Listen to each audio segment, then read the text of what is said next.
Assalamualaikum warahmatullahi wabarakatuh. Perkenalkan, nama saya Dini Putri Satriana dengan NIM 19105241016. Di sini saya akan mempresentasikan tentang konsep personal mastery. Yang pertama ada definisi personal mastery. Nah, dari istilah mastery ini berasal dari bahasa Sanskerta yang berasal dari kata mah yang berarti lebih besar atau greater, yang dapat diartikan juga sebagai maharaja. Setelah berabad-abad dalam bahasa Latin dan Inggris, mastery diartikan sebagai memiliki arti mendominasi atas sesuatu yang lain. Sedangkan dalam bahasa Prancis berasal dari kata maître yang berarti seseorang mempunyai keahlian khusus, cakap dan ahli dalam sesuatu. Kemudian menurut para ahli sains pada tahun 2010, personal mastery merupakan bentuk pembelajaran untuk mengembangkan kapasitas personal untuk menciptakan hasil yang paling diinginkan dan membentuk lingkungan organisasi dengan mengembangkan para staf dan karyawan di dalamnya untuk menggapai tujuan dan cita-cita yang mereka inginkan. Kemudian ada karakteristik personal mastery. Yang pertama, memiliki sense khusus mengenai tujuan hidupnya. Yang kedua, mampu menilai realitas yang ada dengan akurat. Yang ketiga, terampil dalam mengelola tegangan kreatif untuk memotivasi diri dalam mencapai kemajuan ke depannya. Yang keempat adalah melihat perubahan sebagai suatu peluang. Yang kelima, menempatkan prioritas yang tinggi terhadap hubungan personal tanpa menunjukkan rasa egois atau individualismenya. Dan yang terakhir, memiliki rasa keingintahuan yang besar. Kemudian ada aspek personal mastery. Yang pertama ada aspek emosional. Nah, aspek emosional ini terdiri dari beberapa. Yang pertama ada memahami emosi diri sendiri dan akibatnya. Kemudian ada yang kedua, memahami orang lain dan emosi yang dialaminya. Yang ketiga, berdaya secara emosional dan nyata. Yang keempat, menjadi vulnerable dan terbuka dengan suatu hubungan. Kemudian yang kedua ada aspek spiritual yang terdiri dari yang pertama terhubung dengan inner self. Yang kedua, mengapresiasi kehidupan, menyayangi orang lain. Yang ketiga, bersatu dalam perbedaan dengan orang lain. Yang keempat, menciptakan dunia yang lebih baik untuk tempat hidup.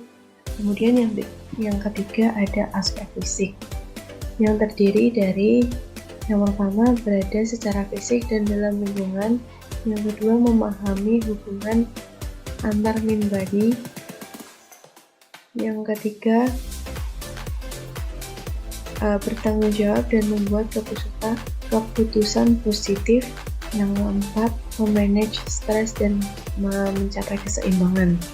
Kemudian yang terakhir ada aspek mental yang terdiri dari yang pertama, memahami cara pikiran bekerja dan cara menciptakan realitas. Yang kedua, meningkatkan fokus mental dan konsentrasi. Yang ketiga, menciptakan pikiran yang jernih dan inovatif. Yang keempat, menciptakan realitas yang diinginkan. Kemudian ada manfaat dari personal mastery.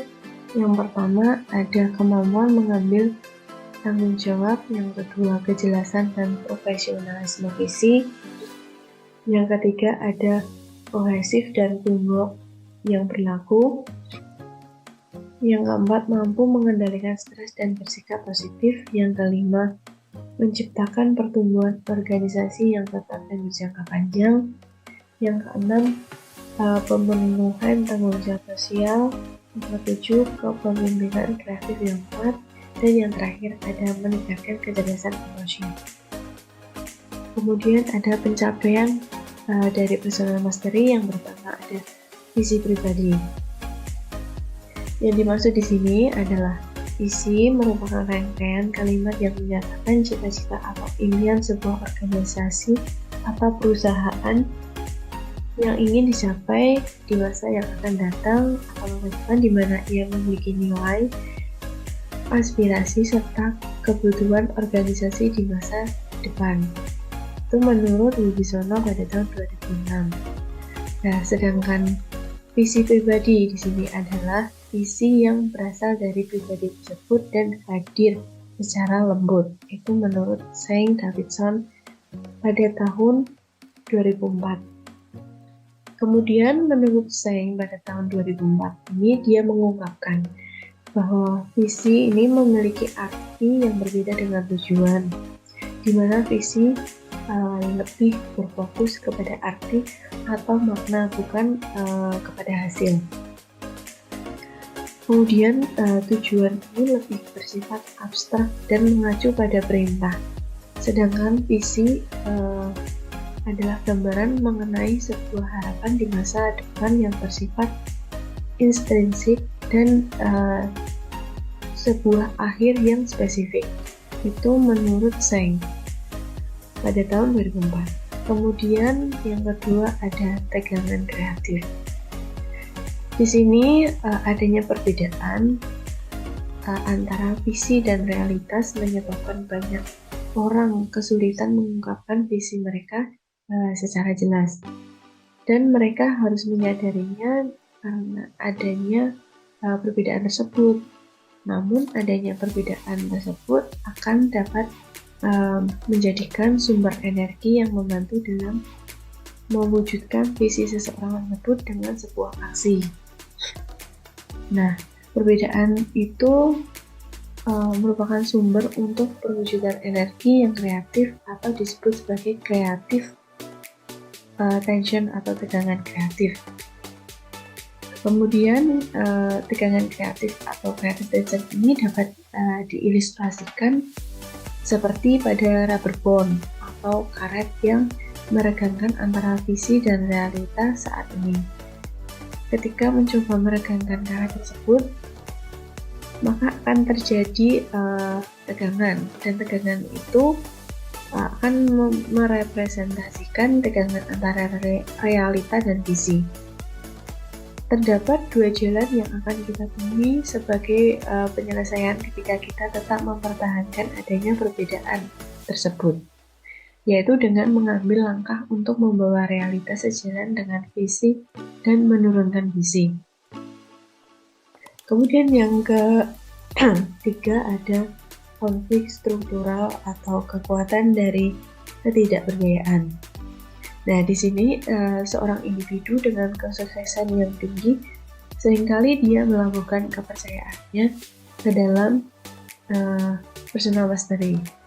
Banyak di antara kita yang memegang teguh satu atau dua penyanggalan yang membatasi kemampuan kita dalam menciptakan atau menggapai sesuatu yang kita inginkan. Dan seringkali terjadi ketidakberdayaan.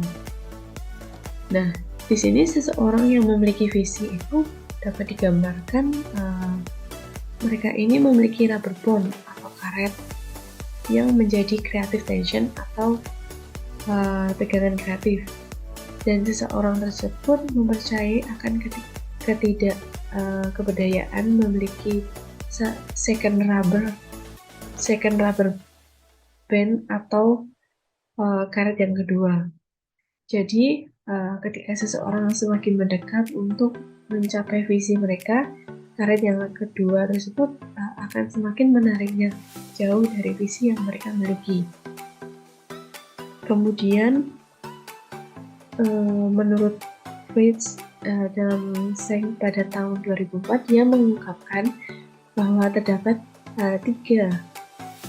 tiga strategi untuk menyelesaikan konflik struktural yang ada, yaitu membiarkan visi terkikis sebagai salah satu strategi coping, melakukan manipulasi konflik atau willpower, yaitu berasumsi memotivasi diri sendiri dengan meningkatkan kemampuan. Yang keempat ada komitmen pada kebenaran. Di sini kita menjadi lebih efektif ketika kita dapat jujur terhadap diri kita sendiri mengenai tujuan hidup kita. karunia yang didapat, dan kekuatan serta kelemahan yang kita miliki. Dengan kita meyakini bahwa kita bukan seseorang yang sempurna, maka otomatis kita akan terus belajar, dan hal tersebut dapat meningkatkan penguasaan diri melalui personal mastery dan kepemimpinan kita. Itu menurut Dunham Taylor dan J. N. Pinchuk pada tahun 2006. Nah, dari kekuatan dari sebuah kebenaran itu melihat sebuah realitas lebih dan lebih, serta membersihkan lensa atau sudut pandang persepsi, membangun diri dari penentuan distorsi diri dari realita. Itu menurut Zhang, Miller, and Davidson pada tahun 2004. Dan yang terakhir ada mengungkapkan kesadaran. Di sini menurut saya pada tahun 2004 dia menjelaskan bahwa hal yang seringkali ditemukan pada seseorang dengan personal mastery yang tinggi adalah kemampuannya dalam menyelesaikan suatu pekerjaan dengan cara yang tidak biasa, seperti mengagumkan dan mudah. Dimensi yang secara mutlak harus ada dalam personal mastery ini adalah kesadaran. Dengan adanya kesadaran tersebut, maka seseorang dapat memutuskan sesuatu secara kompleks. Kemudian ada 7 dimensi personal mastery.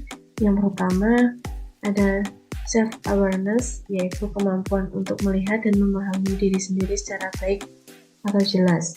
Kemudian yang kedua ada openness, itu merupakan kemampuan untuk menghadapi pemikiran kita dan mempelajari ide-ide baru atau pengalaman baru. Kemudian yang ketiga ada flexibility dan adaptability, yang merupakan kemampuan untuk berubah dan beradaptasi dalam satu situasi yang baru. Kemudian yang keempat ada perceived ability, yaitu keterampilan dalam menginterpretasikan pesan dari persepsi yang kita dapatkan melalui observasi atau keahlian dalam mendengarkan. Kemudian yang kelima ada emotional mastery, merupakan kemampuan untuk memahami dan mengontrol emosi diri kita sendiri, yang terdiri dari mengenali emosi, manajemen emosi, memotivasi diri sendiri, mengakui emosi pada diri orang lain, dan memeliharanya. Hubungan yang terlibat dengan emosi.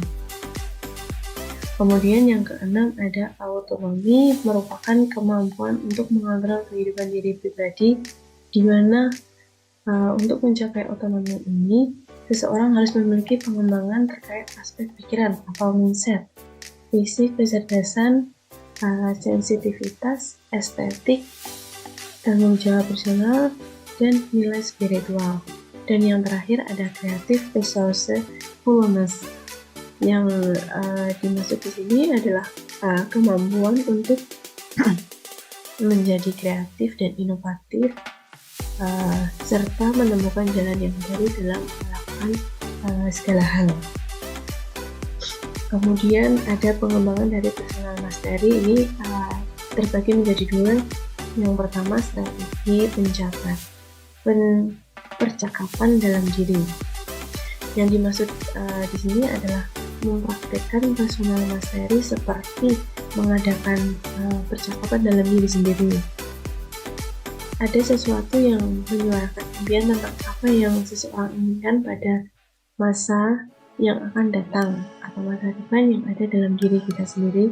Namun, suara yang lain membentuk cara pandang seseorang, seringkali seperti bersifat ancaman terhadap dunia di sekitar. Kemudian ada strategi pemimpin sebagai pelatih. Di sini maksudnya adalah jika pemimpin tidak mempunyai pemahaman yang mendalam tentang visi diri, maka pemimpin tersebut tidak akan mampu mendorong orang lain untuk menciptakan visi itu sendiri atau mempertimbangkan visi orang lain. Nah, jika seorang pemimpin itu tidak bisa menguraikan realitas saat ini dengan jelas, maka kredibilitas akan semakin rendah ketika pemimpin tersebut mengajak orang lain melihat bersama. Nah, jika pemimpin tersebut tidak mempunyai tingkat pengetahuan diri sendiri dan pemahaman tentang diri sendiri, maka resikonya adalah adanya kemungkinan pemimpin tersebut menggunakan organisasi untuk mengatasi sendiri sakit yang dimilikinya. Nah, kemudian akibatnya hal ini bisa membawa dampak yang luar biasa terhadap diri orang lain. Selain itu, tugas melatih personal mastery ini meliputi tindakan membantu seseorang untuk melihat betapa visi sendiri tertutup oleh kekhawatiran apakah visi tersebut mungkin untuk terjadi atau tidak. Dan yang terakhir ada tentang rencana-rencana dalam mewujudkan potensi diri. Yang pertama, kita membuat suatu rencana atau planning keputusan untuk berkembang. Di sini kita menemukan potensi diri dengan membuat keputusan secara sadar bahwa kamu ini ingin berkembang dan berubah menjadi yang lebih baik. Kemudian yang kedua ada kenali diri sendiri. Dalam mengenali diri sendiri dengan mengetahui kelemahan dan kelebihan yang kita miliki terlebih dahulu. Kemudian yang ketiga, menyingkirkan rasa takut akan kegagalan. Nah, di sini kita dapat menemukan potensi diri dengan harus selalu menganggap bahwa kegagalan adalah sebuah hal yang wajar terjadi pada setiap usaha yang kamu lakukan. Jika kamu sudah tidak merasa takut pada kegagalan, maka akan dapat menjadikan kegagalan tersebut sebagai suatu pembelajaran dan alasan untuk kita lebih berusaha menjadi yang lebih baik lagi untuk mencapai yang kita inginkan. Kemudian yang keempat ada menetapkan suatu tujuan hidup atau set goals life. Ini sebuah tujuan akan menentukan ke arah mana kita akan berjalan di masa yang akan datang. Begitu juga jika kamu ingin memaksimalkan potensi diri yang kamu miliki, kamu juga harus mengetahui kemana tujuanmu. Nah, kemudian yang kelima ada meraih tujuan tersebut melalui langkah kecil. Nah, di sini ketika kamu ini berhasil mengambil langkah kecil, maka kamu akan membuktikan pada diri kamu sendiri bahwa kamu ini dapat melakukan lebih dari yang mereka pikirkan atau yang kamu pikirkan. Nah, dalam mencapai tujuan ini melalui langkah-langkah kecil juga akan lebih mempermudah kamu untuk mempelajari potensi diri yang kamu miliki. Seperti halnya kita melakukan hal-hal yang kecil terlebih dahulu. Kemudian ada membuat daftar pencapaian. Di sini selain sebagai apresiasi pada diri sendiri, daftar kesuksesan atau daftar pencapaian ini sangat membantu kita dalam menghadapi kendala ketika ingin mencapai tujuan yang lain. Dan yang terakhir, berhenti membandingkan dirimu dengan orang lain.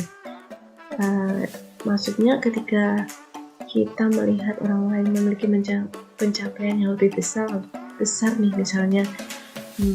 Nah, di sini kita hanya cukup dijadikan motivasi diri bahwa jika orang lain bisa mencapainya, maka kamu tentu juga akan bisa mencapainya juga.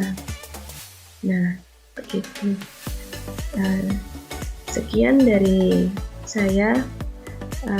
Apabila ada kurang dan lebihnya, saya mohon maaf. Wassalamualaikum warahmatullahi wabarakatuh.